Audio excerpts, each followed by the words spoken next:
Hi everybody, my name is Kim and welcome to Bookmarks and Breadsticks.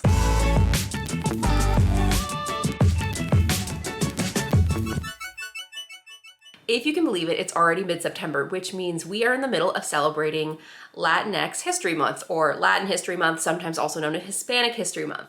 This goes from September 15th through October 15th, and I'll have some links down below if you want to learn more about Latinx Heritage Month.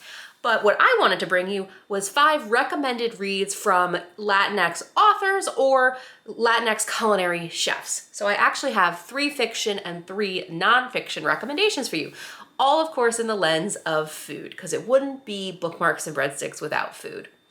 First up is Taste of Sage. This is an adult romance contemporary that is written by, Yafa Santos. She is, I believe, from the Dominican Republic. If not, I will put it right here.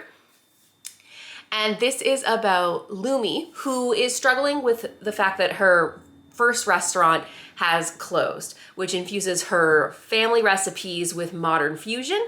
And she takes up a new job as a sous chef at this other restaurant where her love interest, of course, is the lead chef. But the interesting power that Lumi has is synesthesia, where she can see your emotions based on what you have eaten or cooked for her. So if she tastes your food, she can tell if you're angry or you're sad. And this plays a big role in how she navigates her new relationship, basically working for someone else now that her own restaurant has closed. Next up is With the Fire on High by Elizabeth Acevedo. This is a young adult. So Imani is a teenage mother who loves her daughter and has dreams of working in the culinary space but doesn't really know how to get there. She doesn't want to go to college, she wants to work because she lives with her grandmother and realizes that her grandmother is taking care of her daughter so she can finish high school. And her father, it's not that he's not in the picture, he just lives in Puerto Rico versus where she lives in the States. So Elizabeth Acevedo is a beloved author in the young adult space, and she is also known for The Poet X. And this book is actually written in prose versus straight spoken word poetry.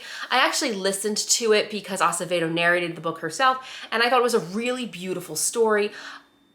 Imani has a power similar to Lumi in Taste of Sage.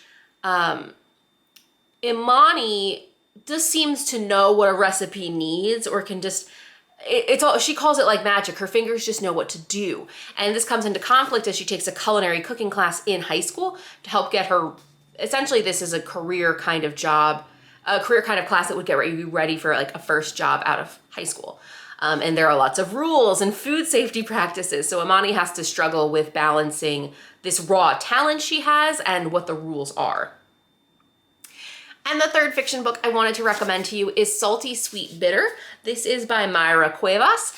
So aspiring chef Isabella Fields' family has fallen apart since the death of her abuela and the divorce of her parents. She moves in with her dad and her new stepmom, Margot, in Lyon, France, where Isa feels like an outsider in her father's new life. She balances her time between avoiding the awkward "why did you cheat on my mom" conversation with figuring out how a perpetually single woman can at least be a perpetually single chef.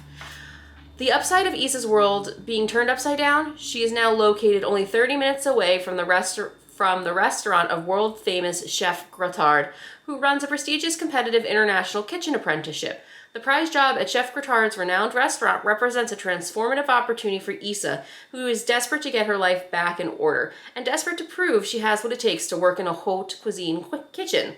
But Issa's stress and repressed grief begin to unravel when the attractive and enigmatic Diego shows up unannounced. So it's got the high school drama of competitiveness, relationships, friendships, competition. It's got the elements of Top Chef or Cutthroat Kitchen or Chopped, all spooned together in one delicious treat. I really enjoyed this book. And that is the third of the 3 fiction books I wanted to recommend for Latinx Heritage Month. Now on the other side of the table, I have 3 different nonfiction books that if you're interested about Latinx cuisine, these are great for you. So first is Flamin' Hot by Richard P. Montanez. This is Richard Montanez's second memoir about his rise from janitor to the inventor of Flaming Hot Cheeto. Now there has been some controversy around this with people saying he didn't actually invent Flaming Hot Cheeto. Give the book a read and come to your own opinion. It is an opinion, and I should reference that this book will read, it's very business inspired, so you are going to get Richard Montanez's life, but there's always a business lesson that sums up each chapter. So just keep that in mind when you pick up the book.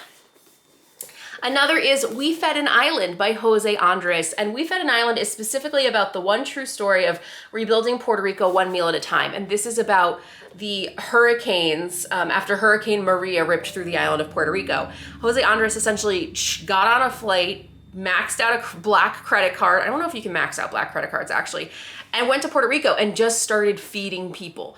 And Jose Andres is a beloved man. I think he's spectacular for his humanitarian work. He's also a great chef. And this is his story about what started as just him in the kitchen making cheese sandwiches with mayo to a island-wide operation, making sure that everyone around the country was getting fed, even when the electricity and humanitarian relief was not arriving.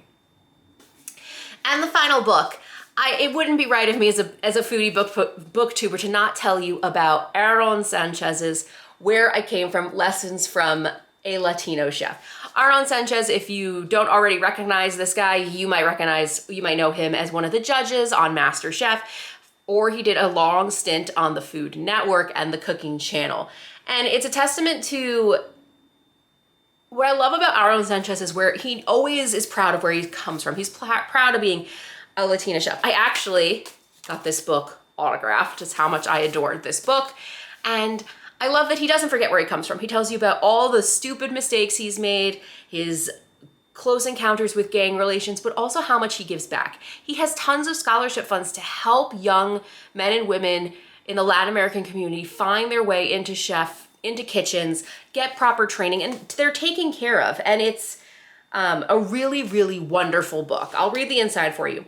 Before Aaron Sanchez was an award-winning chef and television personality, he was a restless Mexican-American kid, torn between life in two cities and driven by a passion that often turned rebellious. However, raised by a fiercely determined woman who was a successful chef and restaurateur in her own right, Sanchez found comfort in the food that came from his mother's kitchen. Growing up in his family's West Side apartment, he was surrounded by some of the most influential chefs and restaurateurs in Manhattan. He spent summers in El Paso, learning as much as he could about his heritage and crossing the Mexican border with his father to stroll through open markets. By age 16, following his first experience in a professional kitchen, there was no turning back. So I really, really recommend this book. But okay, those were 6 books all about food, 3 fiction, 3 nonfiction, that I hope inspire you and you pick up and read during Latin Heritage Month, but also you should be reading these books all year round. They're great books. I'll have links in the description down below. Don't forget to hit like and subscribe, and I'll see you in the next video. Bye.